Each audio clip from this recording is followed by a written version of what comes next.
There should be plenty of room for. Oh, no, just, Yeah, very, very good.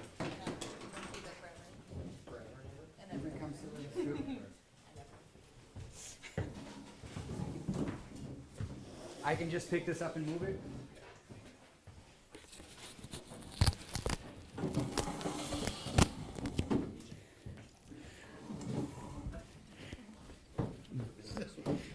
My father called it shadow won't let us stick. Hey, that's tough.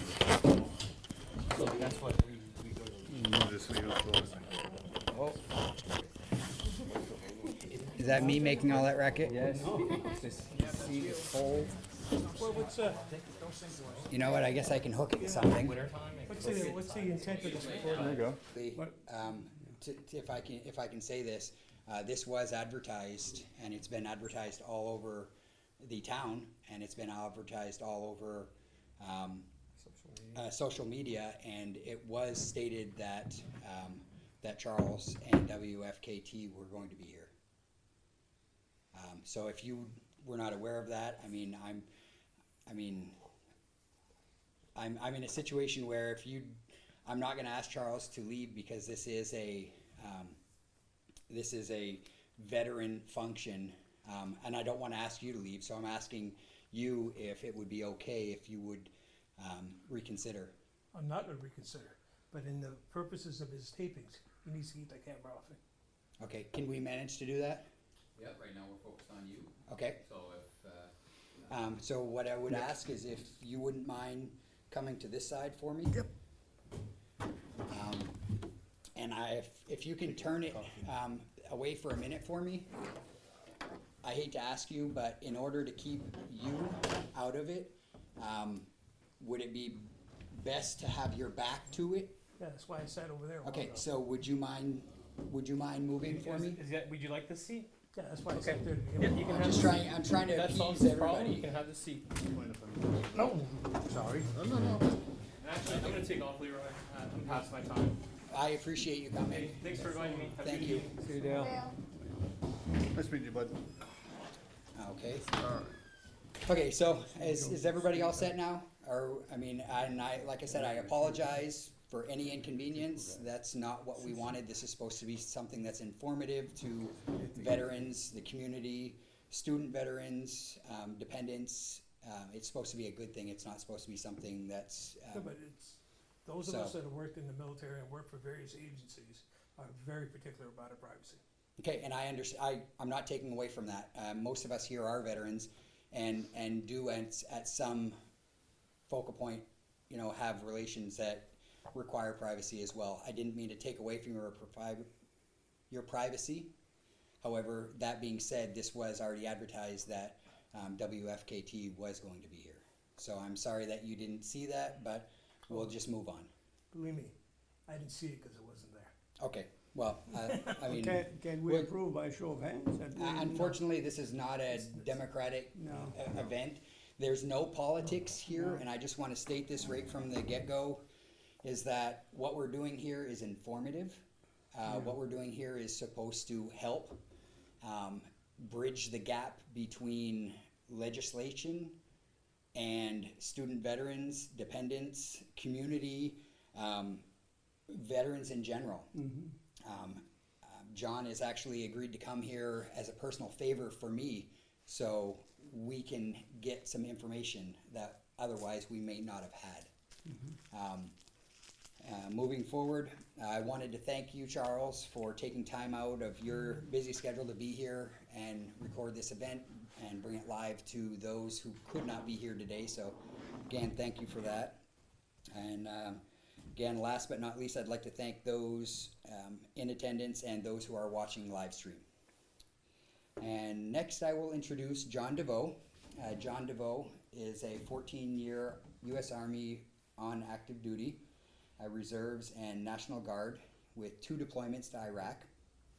John has served with the LEA MP Company, 555th MP Company, 552nd MP Company, 340th MP Company, Caribou 185th Engineering Support Company, as well as the 172nd Infantry Unit. When I say long-term, I'm not talking about the 28-day program, which is the typical one and one of the only ones that we have in Limestone. We have this facility up here, but it's not, neither of them are veteran-specific.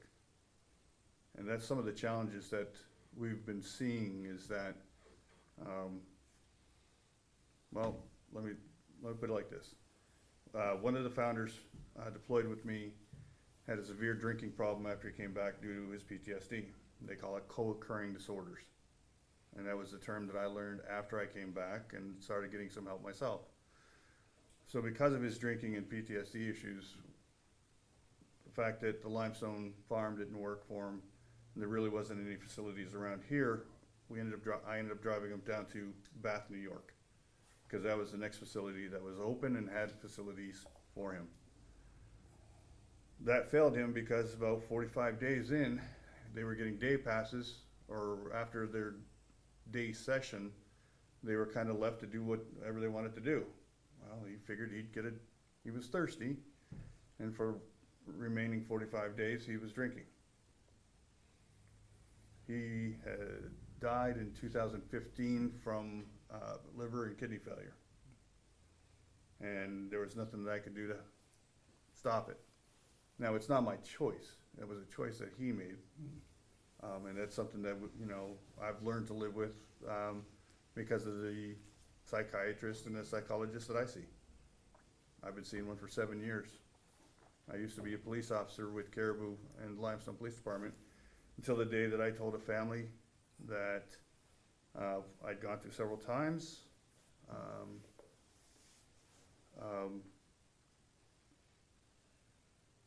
Told them if you did your effing job, I wouldn't be here. Now, while some police officers may think that, or maybe most, they don't say it. So what I had done is I had lost my empathy. And at that point, I realized, my friend actually realized as he was drinking, he told me what my problem was. And he told it was I lost my empathy. I didn't care about people anymore. If you weren't a veteran who served with me, I didn't care about you. And that was the complete wrong way. I'm sorry if that was mine. That was a complete wrong thing for a law enforcement officer to say. So 2 days later, I resigned and started going and getting counseling from the VA. Now, why am I putting this out publicly? It's because I'm 6'2", 280 pounds. I was a staff sergeant in the United States Army. I was a drill sergeant, and I was decently awarded because I did my best, like every Mainer does, especially those of us from up in the Aroostook County area. We're hard workers. We're dedicated. We don't put up with shit, and we make sure that it gets done. And people look at me and they think, well, he's an able-bodied guy. Why is he retired? It's because you don't see all of the injuries. You don't see the fights that my wife and I had and almost ended our marriage. The stress that my children were under because of, it wasn't right. I wasn't the same John that my wife married, the happy-go-lucky guy. I had changed. My whole outlook on life had changed. We had seen things that normal people will never see except for on, you know, Grand Theft Auto or, you know, some wannabe movie about the military that's got maybe 1/10 of the truth in it. Transitioning from being homeless to someone who is now a person in the community that is providing for themselves and for the community, like every one of us. And he became homeless again. So 4 of us got together and we decided something had to be done. And 2 years later, we did the final grand opening of the United Veterans of Maine Dahlgren Schedule Farm of Hope. 2016 was the big push for us. We had the fundraiser called Project 16, where we raised $48,000 thanks to the good people of Aroostook County and the organizations within Aroostook County. The next day, we got a check for $10,000 from Farm Credit East because they were sure that they had they had did their part in the community as well. So we were able to raise $58,000 in a matter of a week. That money helped us get a mortgage through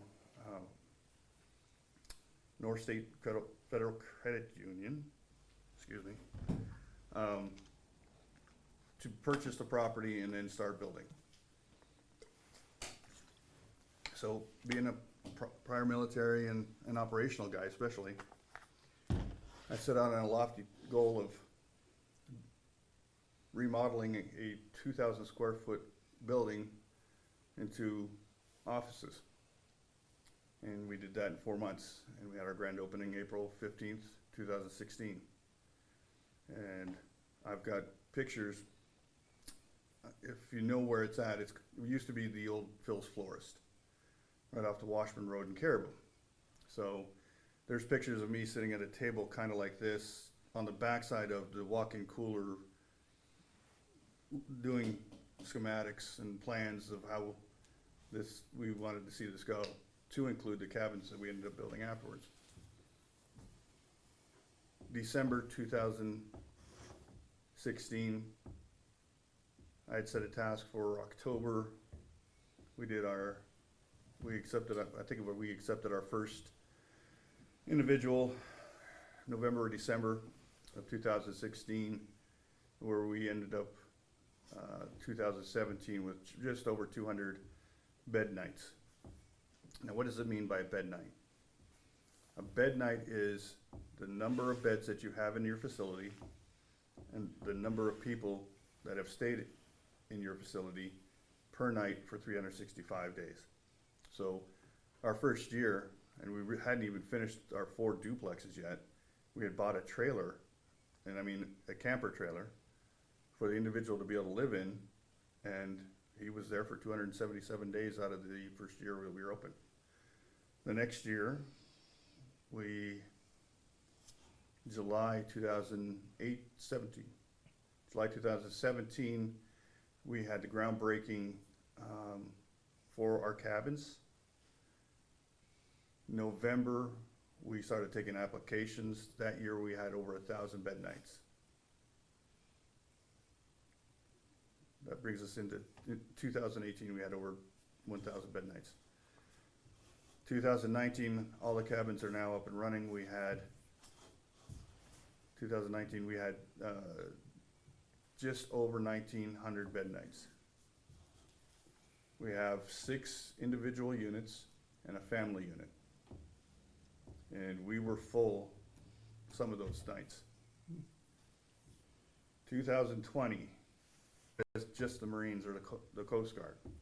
We go as a combined force in order to kick some ass, take names and come home.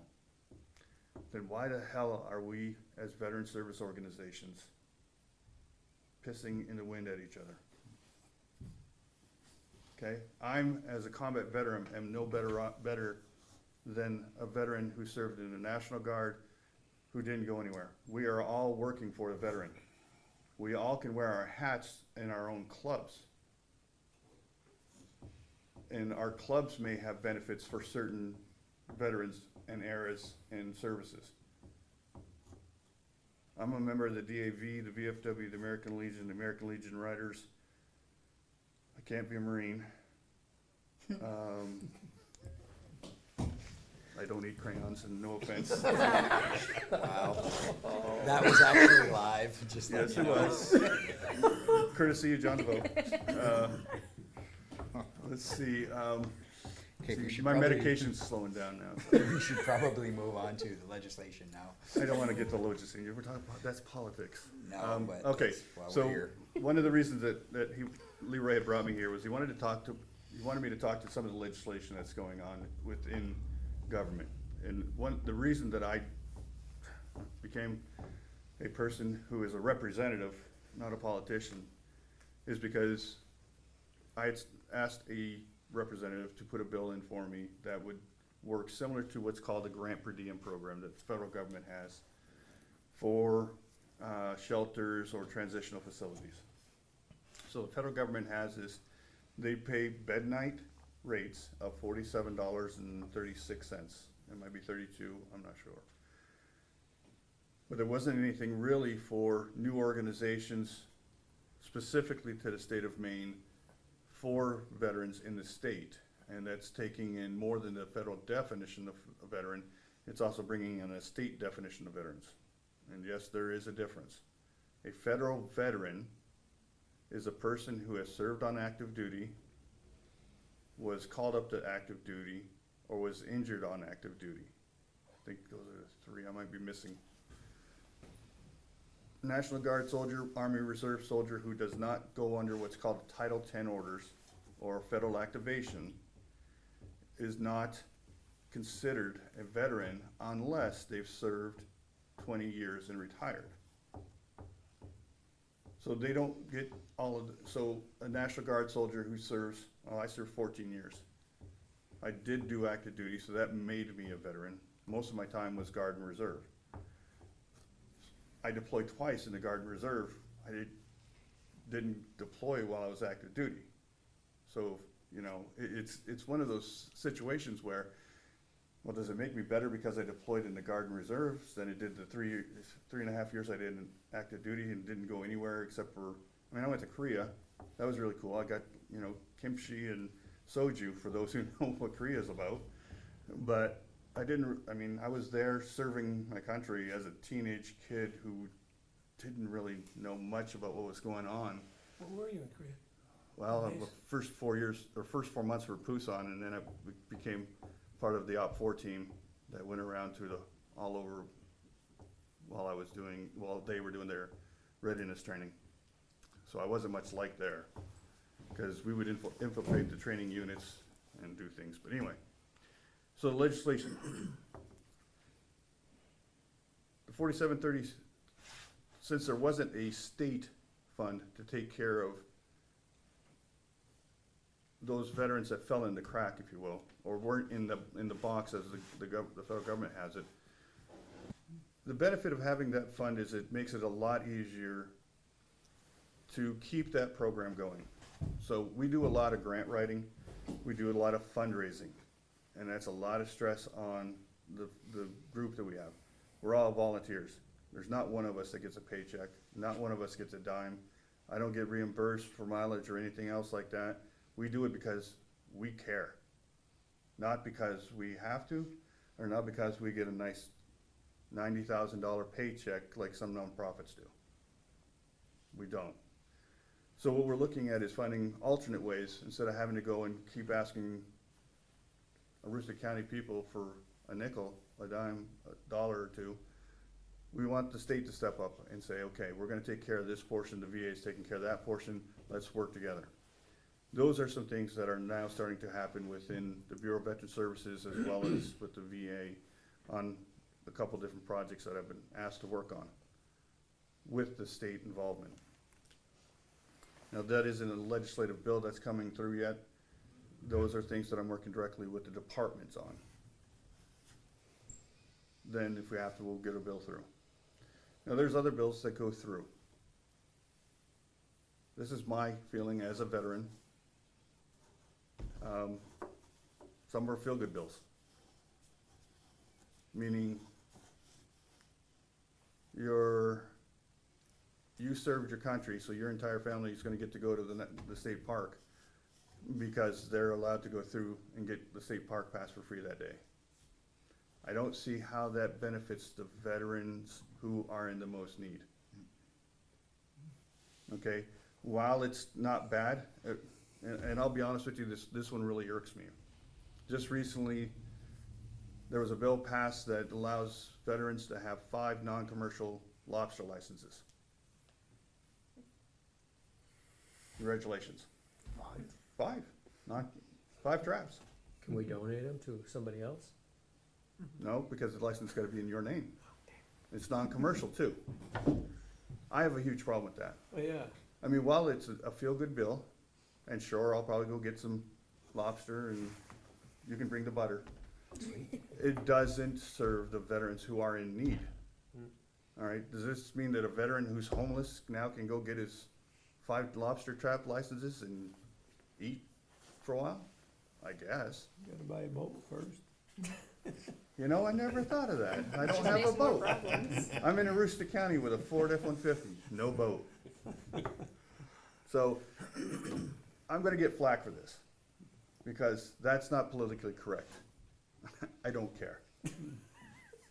Okay, I don't. I'm honest. That's that's just who I am. I was taught that way, I've lived that way, that's just who I am. We don't need the lobster licenses, thank you. Put money in the homeless fund. So, if there are bills or there are things that you would like to see come through legislature, you have your representatives up here. You know, bring it to them. I'll be more than willing to help any organization or anybody who has questions, because I've been doing it a lot longer than a lot of the representatives on the veteran issues. It doesn't mean that some of them aren't pretty savvy with it, but I'll always be there for a veteran who's in need. Leroy has my information, Aaron's up this way, Tony's up this way. I'll also give out my cards before we leave. Use them as toothpicks, keep them around, I don't know. But they're there for you guys if you want to contact me and be able to talk about veterans issues. That's opening on the 3rd. I do want to say that there is ways to have, There's overnight housing in Bangor, not in Bangor, but in Boston. If you're a patient there or even like that, they have housing for you, but you have to contact them sometimes months in advance. right, The big problem is when you have an urgent need for medical care and you don't have enough time to put all those things into play yeah. in order to make it happen. So those are things that Giselle has been working with myself and a number of others to try to get changed. Some of the problems are that the way that the government has their rules currently. Right now, they are giving grants out to like the VFW in, I can't remember which county it is, because they're at a 7-to-1 ratio. So for every veteran, there's 7 non-veterans. Aroostook County, up until the last, well, the census we're using currently, we're at 11-to-1. So we are outside of that grant fund.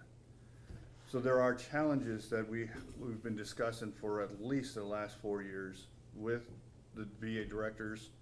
Actually, Ryan went from director to regional director now, and he's still trying to get it worked out. It's not unique to Maine, though. That's the unfortunate part is the 4 other states that had what was called the ARCH program, Access Received Closer to Home, that program that we had that was outstanding, that they've modeled the 2018 VA Mission Act under, or as. That was because we had the only successful one. The other 4 states was run, it was not successful, they had so many other issues. So again, Maine is the go-to location for VA information. So for those who don't know, we had the very first VA medical center in the nation, located at Togus. We had the very first clinic, CBOC, down in Caribou. And that was, a lot of it was due to gentlemen from up this way who fought for, was it 5 years, I think, maybe longer, 37 years ago, to make sure that we had that. The ARCH program, we got that up here.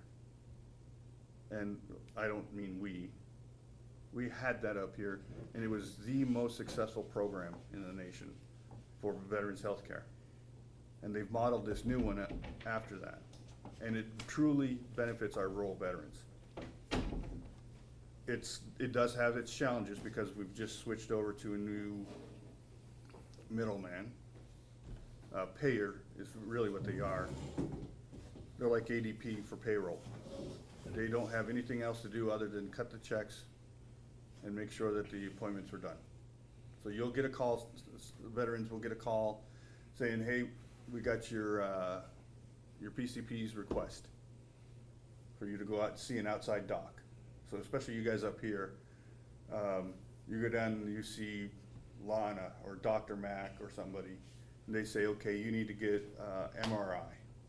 You can do it at Cary, or you can do it up here. It's up to you guys. Okay, that's that we have. These guys will contact you to ask those questions, and then they're the ones who just writes the check. Before, we had a middleman who handled our files and a whole lot of other stuff that, anyway. If I can just piggyback on that, part of your transportation issue that you brought up, I also serve with John on another Aroostook County Veterans Advocacy I'm on Committee. that board Yeah. also. And that is actually one of the issues that we've spoken No, it's about been there. ongoing. I got out of the service at 87 medical. Right. I'm a disabled vet. I've had 12 major surgeries since I've been out of the service. And answer our questions and whatever questions we have following that up. And look, and the goal is to take them from the Togus Medical Center in a vehicle and drive them up here. So they see what it is for a veteran who, well, I'm sure they're quite healthy, or he's quite healthy, a veteran who could be in pain to have to drive that. You can break a leg or something. I'm not saying that on camera. I didn't. I said you could. I mean, it's not feasible, but I mean, you could. Okay. All right, just keep digging. So, but that's the whole idea. We did that with Dr. Shulkin when he was the undersecretary for the VA. We brought him up here. He sat and he listened to the conversations and the questions and the discussions that we were having, and it made a difference for us at a time. Unfortunately, with politics, people change positions, new people come in, everybody forgets about what was going on before. So the goal is to get the individual up here and to work with them and have them work with us like they've done before. Let us be the national leader again in the mental health and substance abuse programs, the assisted living program that we're looking at doing as well. I submitted a request to our senator to open up a pilot project that will allow project-based vouchers under HUD-VASH. Now, HUD-VASH is like Section 8, but it's specific to our veterans. So Leroy ends up homeless because of comments he just said. He now calls down Go to live with Darren, Togus, right? he gets a voucher, okay, and that voucher allows him to go to a landlord, and that landlord can accept it or not. That's great. Problem is for organizations to be able to remain sustainable, they really don't want to get into the landlord-tenant. They'd rather have the VA do a direct contract with them so they know that they can keep doing what they're doing, making it a whole lot easier. So that has been already requested. That was done today, requesting that to the senators to make that happen. So we are working on it. It is challenging. It is not fast. When I'm down there, I talk to them and I say the standard timeline is 2 to 5 years for state, 5 to 10 for the feds. Just what it is. There is nothing I can do about that. Hurry up and wait. Yeah, so I've been going on. You guys have questions? Anybody have any questions? So, I'm a civilian. I've never served, and I don't want to take credit for that. I understand there's a lot of problems with stolen valor and things like that, and I think we live in a day and age where it's kind of acceptable to burn a flag, stomp on a flag, which is disgraceful, personally. My dad served 20 years in the Navy, and my grandfather was Vietnam, and so on. And I'm going to nursing school, so I can hopefully, on a personal level and a professional level, fix some of the issues that are in that. How, as a nurse, might I best advocate for a veteran? If Go you're to gonna work for Just the as a VA. broad question. Go to work for I'm the hoping. VA. Yeah. I gotta say, I've unfortunately spent way too much time in VA hospitals. But the Yeah. nursing care in the VA hospital and the people who work there are just outstanding. Yeah. And especially if it's, I found that the best nurses in there, in the VA system, is there's some nurses there that are actually combat veterans themselves. Combat And vets they or- understand some of the reactions and the things that happen, the veteran-specific issues with healthcare. Yeah, that or, I mean, those are probably the top ones, and then the ones like you, where you've got a relationship to the military, be it from your grandfather or your father. Because then you can understand some of the lingo, the acronyms that we live by. Sorry.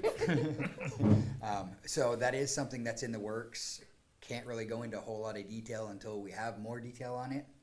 But that is something that's been asked repetitively over and over and over again, You're and talking it about is. Maine Department of Veterans No. Services, you're talking about service officers. I am talking about a VSO. There's going to be, let me go here. Here you go. So that question that's been asked this way, especially for a while now, and what we're talking about is a post-service officer. You're thinking of a VSO from the Bureau or from the VA. Not that. We're talking about a post-service officer. That question's been asked and is finally answered, and it'll be taking place here within I don't know, 6 months, maybe a year. Again, it's not, I can't really say a whole lot yet because it's happening, but I don't have any control over it. So there will be a post-service officer that's gonna be coming up here and being able to do the forms, much like your veteran service officers that you think of, as well. We were fortunate here for years when Morris Leesaw was up here. Yep. And Morris, he did a great job for veterans, then he moved on to Augusta. And they've been through a series of less desirable candidates since then. Well, we do have Barrett Fisher, and he has been very successful on a number of claims that helping a lot of the veterans. So, and I can't say much about Chris because he did help me. He was the one who got me where I needed to get to initially. But this There has person- been challenge, yeah, but these folks work for the Maine Bureau of Veteran Services. What we're talking about is a volunteer that's gonna be assigned to one of the posts up here that will be doing it, We talked about Post, a veterans organization? yes. Okay. Basically, what it's going to be is there's going to be one individual, and this individual is going to be trained by the VA, and they are going to have all the rights and access. They'll be, I believe it's what they call accredited. Yes. They will be an accredited veteran service officer for the Northern Aroostook What County. was Gallagher's positions when he was here, Bill Gallagher, Bill Gallagher. Yeah, he was doing that He on was the VA. finance. He was doing a DAV, service officer position for a while. Well, the DAV, and I think the closest one's what, Madawaska? Are they still open?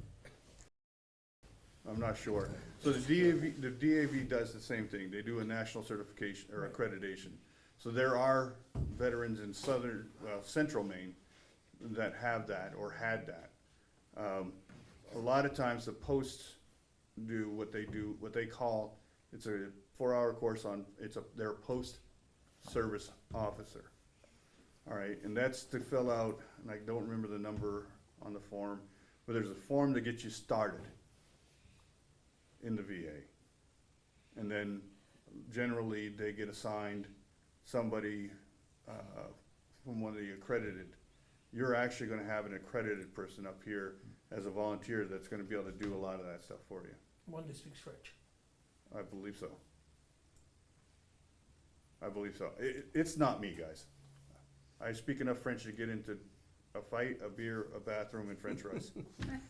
Okay, so, other than that, So this guy's gonna go from one Post. council, one post to another? No, this person will be based out of one post, and it's hard not to give away too much information. I don't want to give away too much information without having the reason you everything- can't say a whole lot is that the seniors are making the final decisions right now. Yeah, it's all and- still. And it is a done deal. It is going to happen. It is going to be up this way. We just don't wanna give too much out yet.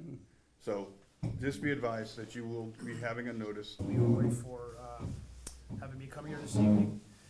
About 3 years ago, Sheriff Deputy Officer Delana and I decided that we were gonna get together, we were gonna have a competitive basketball game, firefighters versus police officers for charities. And so what we had decided to do 3 years ago is we decided that we were always gonna have it at the high school in Fort Kent, and this year it's May 15 at 6:30. veterans mean everything to us, because I don't feel that I would be sitting here living in a free country without our veterans. They mean everything in the world to us.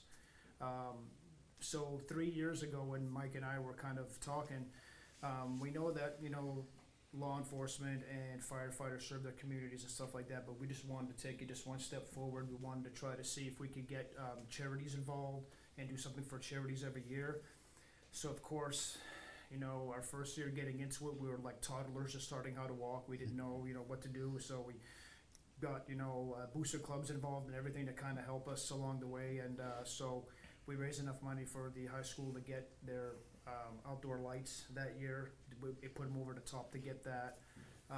The second year, we decided to do for charity for All Things Become New, which is for families and people that have brain injuries and stuff like that. And then last year, one thing that we decided to do for Hope and Justice Project for domestic violence and stuff like that. And we usually bring in some pretty good crowds. We have some great law enforcement officers that are involved in this. We have great firefighters that are involved in. I mean, we have firefighters come up for as far as Augusta to come play in these games and stuff like that. So I pulled them in from everywhere because, you know, a lot of the firefighters were an aging fleet, so just being able to get up and down the floor without needing is big for us. So Mike and I were talking this year, and we both came to the conclusions we really wanted to do something for our veterans. So we were thinking of some bigger projects and stuff like that, and the first person I thought of was Leroy right away. And so I asked Leroy, you know, what do you think? We want to do something for the veterans, but, you know, we're kind of, you know, lost with this, so we don't know what's out there. And then that's when he came up with the United Veterans of Maine, which is, there's charities out there, and there's really big charities and stuff like that, but we like to concentrate on the smaller ones. And it's kind of weird to say that, but, you know, it's so when he came up with that, I said, that's it. So that's what we're going to do this year. So I contacted Officer Delana, talked to him about it. I says, listen, man, I says, I got a real good one going on here. And he said, let's do it. Got a hold of all of his police officers, and I got a hold of all of our firefighters. And we decided that we were going to make a date of May 15 this year at 6:30. And so it's a very competitive game. We got a trophy that we play for, and we've beaten them up twice. So thank God for the younger players. But you know, it's the goal isn't as far as who's going to win or lose, because everybody's a winner. You know, our biggest goal is to get as many people there as possible. We have a halftime show this year where we're going to have the law enforcement is going to have they're going to have a dog, a trained dog that finds, you know, all kinds of drugs and stuff like that or whatever. So we had that last year for a halftime show. The Border Patrol Immigration Services has a dog that does that, and people got a real big kick out of it last year. So the only thing that we asked, like, if we're going to need to have somebody who represents for you guys to come up and before the game starts to come up and talk about what it's all about. So I guess it's going to be John. I just want to clear the record that I mean, many of my hats are a lot of things. You know, try to get that going. So it kind of jars people's a little bit, you know, to think about that while they're there, especially when somebody's up and talking about it.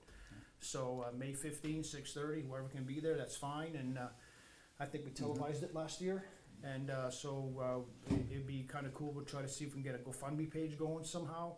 Also for people that can't be there, you know, do a GoFundMe and stuff like that. So we worked on that, I believe, last year too. And so, however you need our support, you can let the student veterans, so, you know, let us know, and we'll help however we can. Hey, thanks so much. thank you. Appreciate that. You know, whatever other organizations can do, and us as, you know, as people and veterans, and Absolutely. you know, we'll help out however we can. We'll keep in contact anyway, because, you know, you're my go-to person. It's another one of my hats. Yeah, there you go. Does anybody have anything else? Aaron, you've actually sat there really quiet. I mean, you don't have anything to say? Oh, I do, but I just don't know if this is the right place for it. No, one of the major issues is a lot of our young vets. I mean, I'm relatively young, but there's even younger vets that come back from some very interesting areas. And there's a disconnect because they're young, they look healthy, they look like they're normal, quote unquote, and you have an off day and you don't want anybody to see you have an off day, you have a tendency to want to hide. And when you hide, you pick up habits that are not necessarily the best. And it kind of hits home for me because I have a buddy that passed not too long ago. And it really upsets me to see I see how the older veterans suffered for years, but now I see the younger ones going through it. And it would be nice, and I understand everybody suffers in different ways, but it would be nice for the older generation to also take in consideration that the younger generation, war is war. It doesn't matter if it happened in 1826 or the War of 1812 or 1776. We have young men and women coming back now that are broken. They look quote unquote normal and everything's fine. They got a smile on their face. They'll give you the shirt off their back. They'll give you a ride. They'll be all over the place. But they're broken. And when I know a handful of them that will never ask for anything just because they're scared to ask for something because of the stigma that goes with it. That's right. True. And it chaps me in more ways than one, because like there's a veteran that put out a request needing help to move furniture because they had a broken surgery for something. And I have time on my hands. That's something that a lot of people don't have. I have time. So I don't have a problem volunteering and helping. And it's like John said, you travel and you don't ask for gas money. Service is service. There's no price on it. You just do it. It's like a firefighter. You get a call, your beeper goes off, you're not thinking about, I didn't eat, I need to shower. No, the beeper goes off, you're gone. Police officer sitting in a car. It's service. It's you're there not for yourself, you're there for others. And the mindset that if you get hurt because you're doing that, you go to a fire, you fall down a ladder, whatever, okay? You don't want to ask for anything because it happened on the job, right? It's the same concept, the same principle with these young veterans that are here today. And we But you can't make a big deal about it. It's got to be right. under the radar. I do want to put in a plug for the law enforcement in Aroostook County. And it's not because I was one, it's because since I've left and I've seen some of our other brothers that have have dealt with law enforcement in one way or another, they've taken a big step to learn, if they weren't a veteran, to learn what it's like or what some of the issues are that our veterans are dealing with. Are they perfect? Nobody is. We're not perfect as veterans. We can't expect the police to be perfect, but they have actually taken this step to go out and learn how to deal with a veteran. Firefighters, you guys were always good, you had that caring public service anyway, so you guys were always good, but you also understand when you have a veteran in crisis, it's different. So I do applaud both you guys, public service in Aroostook County. It could be a hell of a lot worse. If you look around the country, it could be a hell of a lot worse. So thank you. And thank you for having this. No time.